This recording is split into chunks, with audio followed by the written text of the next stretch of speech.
बिस्मिल्लाहिर्रहमानिर्रहीम अस्सलाम वालेकुम। आज हम बात करेंगे फ़ोटो रेस्पिरेशन के बारे में।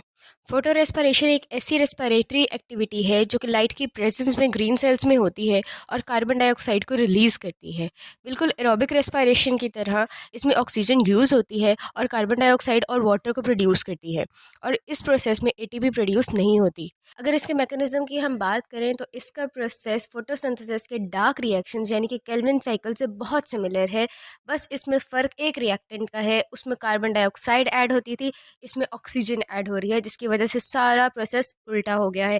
C3 पाथवे के डार्क रिएक्शंस में जब कार्बन फिक्सेशन होती है तो रुबिस्को एंजाइम कार्बन डाइऑक्साइड के 3 मॉलिक्यूल्स को ऐड करता है 3 मॉलिक्यूल्स ऑफ राइबोलोस बिसफॉस्फेट में, और एज अ रिजल्ट बना देता है 3 फॉस्फोग्लिसरिक एसिड और 3 PGA, जिसको हम फॉस्फोग्लिसरेट भी सिंपल वर्ड्स में कह सकते हैं, और वो फर्दर रिड्यूस होकर शुगर्स बना देता है। यहाँ पे अगर हम डायग्राम को देखें तो रुबिस्को क्या करता है कि राइबोलोस बिसफॉस्फेट में कार्बन डाइऑक्साइड को ऐड करके फॉस्फोग्लिसरेट बनाता है, जो कि फर्दर रिड्यूस होकर G3P बनाता है, और वह साइकिल से एक मॉलिक्यूल निकल जाता है और वो फर्दर अपने ही मॉलिक्यूल के साथ कंबाइन करके शुगर्स बना लेता है। इस सारे प्रोसेस में जो कार्बन डाइऑक्साइड मेन रिएक्टेंट है, अगर वही तब्दील हो जाए तो ये सारा प्रोसेस बहुत मुतासर होता है। अब हम फोटो रेस्पिरेशन की बात करते हैं। जब लीव सेल्स के अंदर कार्बन डाइऑक्साइड की कंसंट्रेशन कम हो जाती है और ऑक्सीजन बढ़ जाती है, तो रुबिस्को क्या करना शुरू कर देता है कि इस कार्बन डाइऑक्साइड की जगह ऑक्सीजन को ऐड करना शुरू कर देता है इनटू द राइबोलोस बिसफॉस्फेट, जिसकी वजह से फॉस्फोग्लिसरेट नहीं बनता, बल्कि ऑक्सीजन के ऐड होने की वजह से 2 मॉलिक्यूल्स बनते हैं। एक बनता है फॉस्फोग्लिसरेट जो कि 3 कार्बन कंपाउंड है,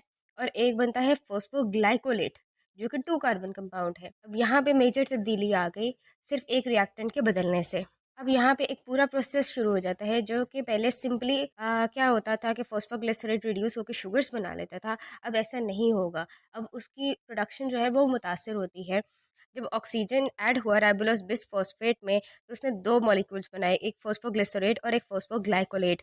फॉस्फोग्लिसरेट ने तो ठीक है, वो आगे शुगर्स बना सकता है, लेकिन फॉस्फोग्लाइकोलेट नहीं बना सकता ना। फॉस्फोग्लाइकोलेट के मॉलिक्यूल से इनऑर्गेनिक फॉस्फेट रिमूव होगा और वो कन्वर्ट हो जाएगा ग्लाइकोलेट में, और ये ग्लाइकोलेट पे ट्रांसफर हो जाएगा पर ऑक्सीजोम में, क्लोरोप्लास्ट से निकल के पर ऑक्सीजोम में चला जाएगा। ग्लाइकोलेट पर ऑक्सीजोम में जाके ऑक्सीजन के साथ कंबाइन करके बना देगा ग्लाइऑक्सिलेट, टॉक्सिक हाइड्रोजन पेरोक्साइड भी रिलीज करेगा। ये ग्लाइऑक्सिलेट कन्वर्ट हो जाएगा ग्लाइसिन में, और फिर ये ग्लाइसिन चला जाएगा माइटोकॉन्ड्रियन में, और माइटोकॉन्ड्रियन में यही 2 मॉलिक्यूल्स यानी कि ग्लाइसिन के 2 मॉलिक्यूल्स बना देंगे सीरीन, और वो सीरीन वापस आएगा पर ऑक्सीजोम में, और वहाँ पे कन्वर्ट हो जाएगा ग्लिसरेट, और फिर ये ग्लिसरेट ट्रांसपोर्ट हो जाएगा टू द क्लोरोप्लास्ट, और यहाँ पे बनाएगा phosphoglycerate with the addition of phosphate group. फिर ये फॉस्फोग्लिसरेट री एंटर हो सकेगा केल्विन साइकिल में। तो सिर्फ एक रिएक्टेंट की तब्दीली से जहाँ पे हमारे पास सिर्फ एक रिडक्शन के प्रोसेस के बाद शुगर्स बन जाने थे, क्योंकि इस प्रोसेस में क्या होगा, पूरी सीरीज ऑफ रिएक्शन से गुजरते हुए फिर जाके केल्विन साइकिल में री एंट्री मिलेगी फॉस्फोग्लिसरेट। अब अगर यहाँ पे हम डायग्राम को देखें, ये है हमारे पास क्लोरोप्लास्ट। यहाँ पे रुबिस्को ने क्या किया है कि कार्बन डाइऑक्साइड की जगह ऑक्सीजन को ऐड कर दिया है राइबोलोस बिसफॉस्फेट में, जिसकी वजह से राइबोलोस बिसफॉस्फेट का मॉलिक्यूल टूट के 2 मॉलिक्यूल्स में कन्वर्ट हो जाएगा। एक बनाएगा फॉस्फोग्लिसरेट जो कि आगे से G3P बना के शुगर्स बना सकेगा, लेकिन दूसरा बनेगा फॉस्फोग्लाइकोलेट। इस फॉस्फोग्लाइकोलेट से फॉस्फेट ग्रुप रिमूव हो जाएगा और बन जाएगा ग्लाइकोलेट।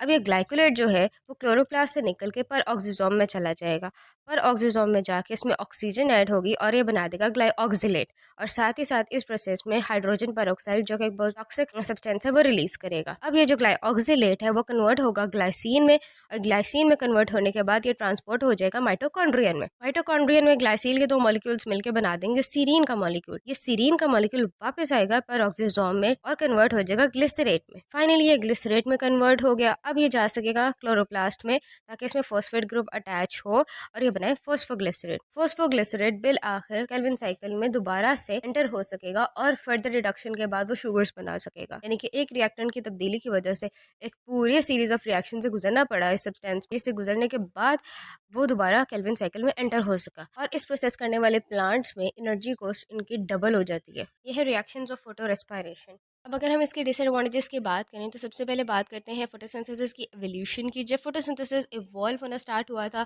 तो आहिस्ता आहिस्ता ऑक्सीजन की एक्यूमुलेशन स्टार्ट हो गई थी एटमॉस्फेयर में। एक्यूमुलेशन के बढ़ने से after millions and millions of years एक कंपटीशन स्टार्ट हो गया between the carbon dioxide and the oxygen, कि जिसकी कंसंट्रेशन ज़्यादा होगी वो रुबिस्को की एक्टिव साइट के ऊपर अटैच हो जाएगा और रुबिस्को क्या करेगा, उसको अटैच कर देगा टू द राइबोलोस बिसफॉस्फेट, जिसकी वजह से अगर तो कार्बन डाइऑक्साइड अटैच होगी तो सीधा सीधा केल्विन सेकेंड का प्रोसेस होगा और शुगर्स बन जाएंगे। लेकिन अगर ऑक्सीजन अटैच हो गई तो एक लंबी सीरीज ऑफ रिएक्शन से गुजरते हुए पहले वो क्लोरोप्लास्ट से जाएंगे, पहले वो क्लोरोप्लास्ट से गुजरेगा पेरोक्सिसोम तक और फिर वहां से जाएगा माइटोकॉन्ड्रियन तक, माइटोकॉन्ड्रियन से वापस आएगा पेरोक्सिसोम एंड देन क्लोरोप्लास्ट तक आएगा और फिर वो फॉस्फोग्लिसराइड को री एंट्री मिलेगी कैल्विन साइकिल में। तो एक बड़ा लंबा चौड़ा प्रोसेस बन जाए जिसकी वजह से फोटो रेस्पायर करने वाली जो प्लांट्स हैं वो अपने फिक्स्ड कार्बन का तकरीबन 25 to 50% हिस्सा लूज कर देते हैं और इनके प्रोडक्ट्स की यील्ड्स बहुत कम हो जाती हैं।